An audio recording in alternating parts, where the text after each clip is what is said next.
Hola, ¿cómo están? Bienvenidos a Su Tiempo Económico. Soy Juan José Mejía. El subsidio al consumo interno de los derivados del petróleo es un asunto que siempre nos preocupa. Y es que cada vez que el país ha debido enfrentar estas conflictividades sociales, las protestas populares, el tema del subsidio a los combustibles ha estado en el centro de la discusión. Como sabemos, el gobierno, con el fin de evitar que los precios de ciertos productos de consumo popular, como el gas licuado, la gasolina, el oil, corre con parte de los costos de producción o de importación de esos bienes.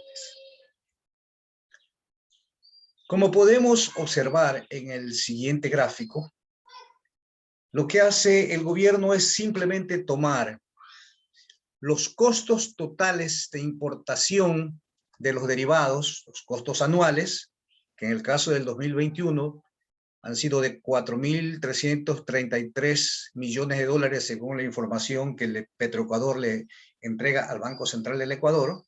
Entonces, los costos de importación de ese año, le restamos los ingresos que se obtienen por las ventas internas de esas importaciones, que son inferiores, como hemos dicho, con la finalidad de no golpear las economías populares. Entonces, si sacamos la diferencia entre los 4.333 millones que costó importar los derivados con los ingresos obtenidos por las ventas internas de esas importaciones, tenemos un total de, en términos negativos, menos 1.184 millones. Entonces el gobierno lo que dice, bueno, eso es lo que hay que subsidiar. Para el 2022, debido al incremento en los costos del petróleo internacional, que sin duda afecta también los costos de los derivados que se comercian a nivel global y que debe importar el país. Entonces, con la finalidad de poder financiar eso, el gobierno ha hecho los cálculos, ¿no? Y se ha dado cuenta, según las cifras que entrega el mismo Banco Central del Ecuador, que es muy posible que para el año 2022, si se mantiene esta situación, el subsidio va a superar los 3.000 millones de dólares.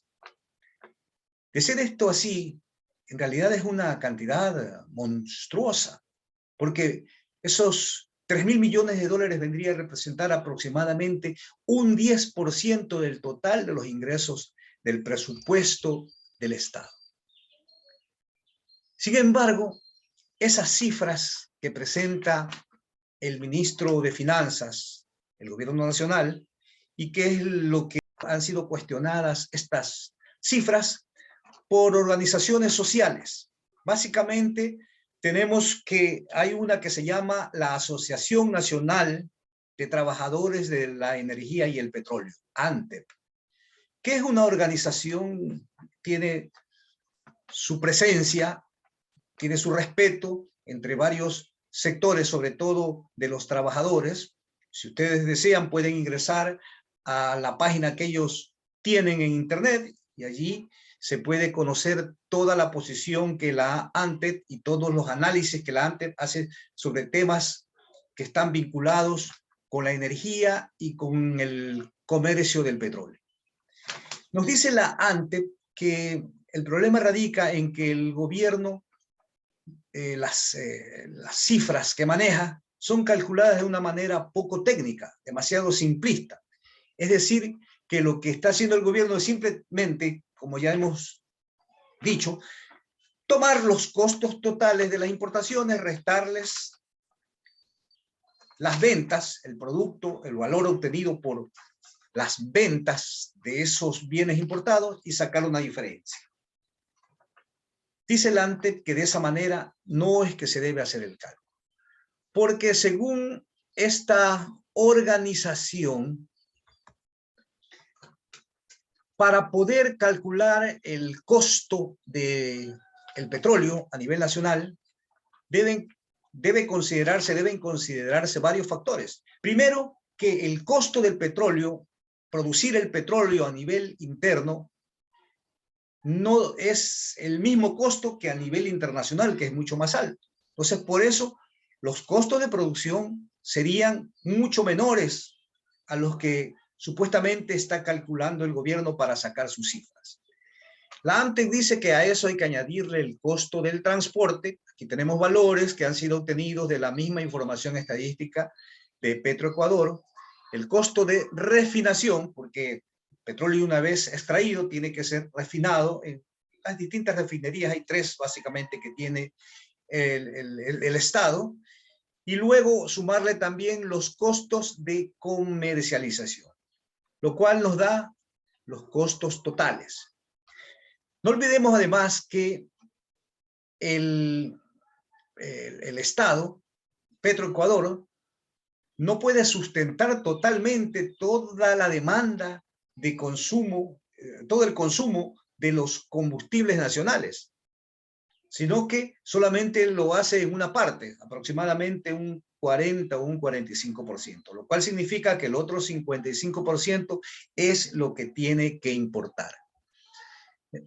De manera que, según los cálculos que nos da la ANTEP, tenemos costos que serían mucho menores. Además, la ANTEP nos indica que el Estado no solamente que importa los derivados, sino que también realiza exportaciones. También realiza exportaciones, ¿no? Veamos aquí en el cuadro cuáles son las exportaciones que realiza el Estado.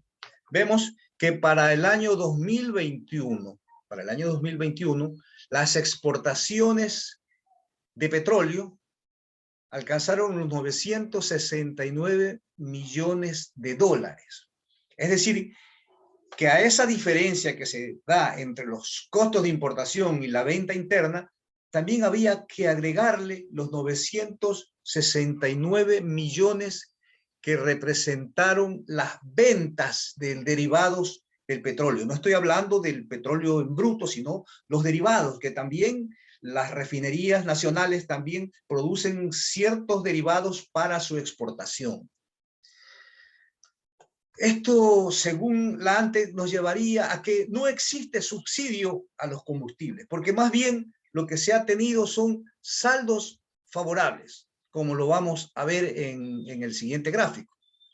Tenemos aquí que en el balance de producción y comercialización de los combustibles, vamos a tomar el año 2020, por mencionar alguno, o el 2020 vamos a tomar, vemos que la producción de combustible se lo marca como pasivo, 1.022 millones, la importación de derivados, lo que el gobierno trae, lo que no alcanza a abastecer en la producción interna de derivados, 2.630 millones.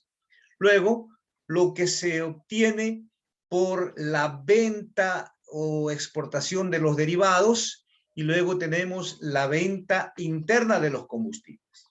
Entonces, bajo estos cálculos que hace el ANTEP, no ha habido déficit.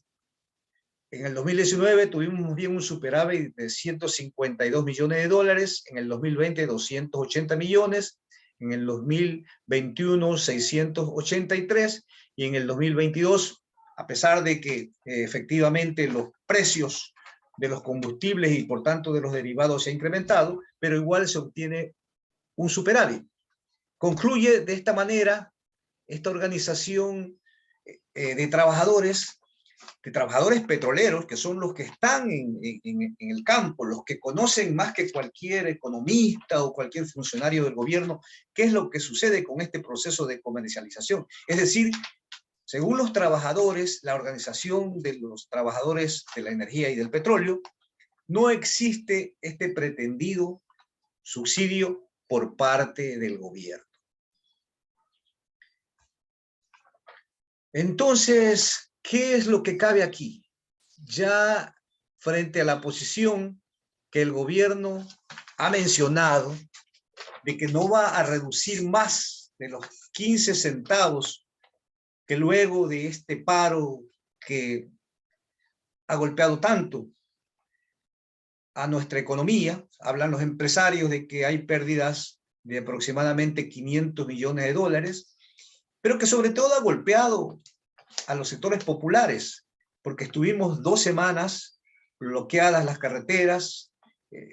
Esto nos hace ver lo duro que son los bloqueos, ¿no? Cómo se incrementaron los precios de las cosas, y sobre todo, la pérdida de vidas humanas, que es lo que más nos duele, que es lo que más nos debería importar, ¿no? La cantidad de heridos, la cantidad de gente que ha sido encarcelada. Es hora, pues, que se pongan las cifras con toda sinceridad sobre la mesa, porque además conocemos nosotros que también hay que analizar los valores por el lado de las exportaciones del crudo. No estamos hablando de derivados, sino del crudo, las exportaciones, que se han incrementado de manera fantástica, por no decir otra cosa. Porque, como ya lo hemos mencionado en otros comentarios, el presupuesto general del Estado para el 2022 fue calculado a un precio del barril de petróleo de 59.2 dólares. 59.2 dólares. Pero, ¿cuál es el precio que actualmente tiene el barril de crudo? Si revisamos nosotros el precio del WTI, West Texas Intermediate, que es el que se utiliza para calcular el precio del petróleo en la zona americana, vemos que ha estado por 110, 115 dólares por barril. Si a ese valor de 110, vamos a suponer, ¿no?, le aplicamos el descuento de 10 o de 11 dólares que sufre nuestro petróleo ecuatoriano por su baja calidad, por sus bajos grados API, entonces tendríamos que siquiera ha habido un excedente de unos 40, 41 dólares, excedente en el precio del petróleo, en los ingresos que ha venido recaudando el Estado por concepto de petróleo.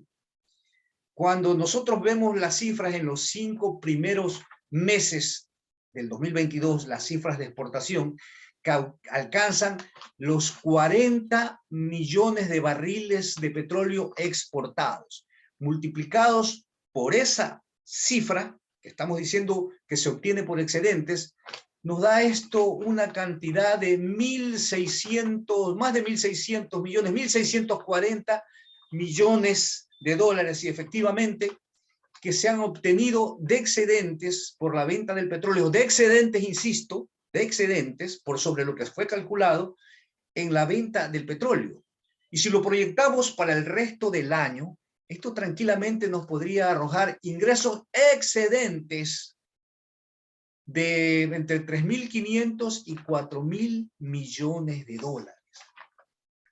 Entonces, así presentadas las cifras, nosotros no entendemos por qué el gobierno sigue restringiendo tanto la necesaria inversión social. ¿Por qué no sigue incentivando el consumo? Que la teoría económica nos dice que el consumo, la demanda, es un factor fundamental para que haya producción, y la producción trae inversión. Es hora, pues, que, sobre todo luego de que se llegó a una negociación, algunos lo llaman un armisticio, porque no es que con lo que firmaron, el acuerdo que firmaron el gobierno y la CONAIE y los movimientos indígenas y algunos movimientos obreros y populares, no es que con eso ya se terminó la conflictividad social en el país. La conflictividad sigue, mientras la gran mayoría del pueblo esté enfrentando esta terrible carestía, el incremento de los precios de los productos de primera necesidad y los sueldos continúen paralizados, la conflictividad va a continuar. Entonces, cuando se habla de un armisticio, significa que en cualquier momento, luego de las conversaciones que se han dado un plazo de un mes, me parece, para tratar el resto de los planteamientos de las demandas de la CONAIE. Entonces, si esto no se soluciona, evidentemente que la conflictividad va a volver a estallar. Mucho cuidado con esto, porque a veces se pretende endilgarle la culpa de los conflictos, de la problemática social, de las manifestaciones, a un solo individuo, ¿no? En este caso ha sido a ISA al que le han querido dar como a zorro en fiesta de pollos, ¿no? Los medios de comunicación, los grandes anchores, despotrican, lanzan demonios en contra de ISA, lo acusan de que es el cerebro gris que yace tras toda esta conflictividad, todos estos desmanes que se han provocado, toda esta desgracia que nos ha venido encima. Pero en realidad no es así, o sea, no podemos nosotros recargarles a una persona, a un dirigente indígena, que incluso en un acto contradictorio, luego de haber firmado un acuerdo para resolver la problemática, ahora resulta que lo quieren enjuiciar. Yo no sé a veces quiénes son los que asesoran al gobierno. Enjuiciar al principal líder, a un hombre que hemos visto que en las calles es aclamado. Es el político que en este momento, si hablamos de que es un político, que más aceptación popular tiene. Entonces, meterse a enjuiciarlo luego de haber hecho un acuerdo de paz es encender nuevamente la chispa de esta eterna conflictividad social. Entonces, nosotros queremos desde esta humilde pantalla hacer una llamada a la reflexión, sobre todo al gobierno, porque son los que toman las decisiones. Una llamada para que, primero, que se sienten a conversar sinceramente con dirigentes, con organizaciones como la que hemos mencionado, la de la Asociación de Trabajadores de la Energía y del Petróleo, y que revisen las cifras, y que si hay que hacer correcciones, tanto de un lado por el otro, o sea, que corrijan los técnicos del gobierno, o que corrija la ANDE, que también tiene sus analistas que han estado inmersos en la problemática, ¿no? Habrá que corregir, ¿no? Y si los montos de las supuestas pérdidas que se tiene por subsidiar no son las correctas, bueno, que se las corrija, ¿no? Y que además, si se ha tendido una mano para tratar de impulsar la paz en nuestro país, se deje ese absurdo de querer enjuiciar, refundir en la cárcel, acogerse al pedido de unos cuantos odiadores, de que se tome la venganza contra este dirigente indígena, y que se venguen contra él de todo lo que ha pasado, y que por favor se entienda que de esa manera no se van a resolver los grandes problemas sociales y políticos de nuestro país. Muchas gracias.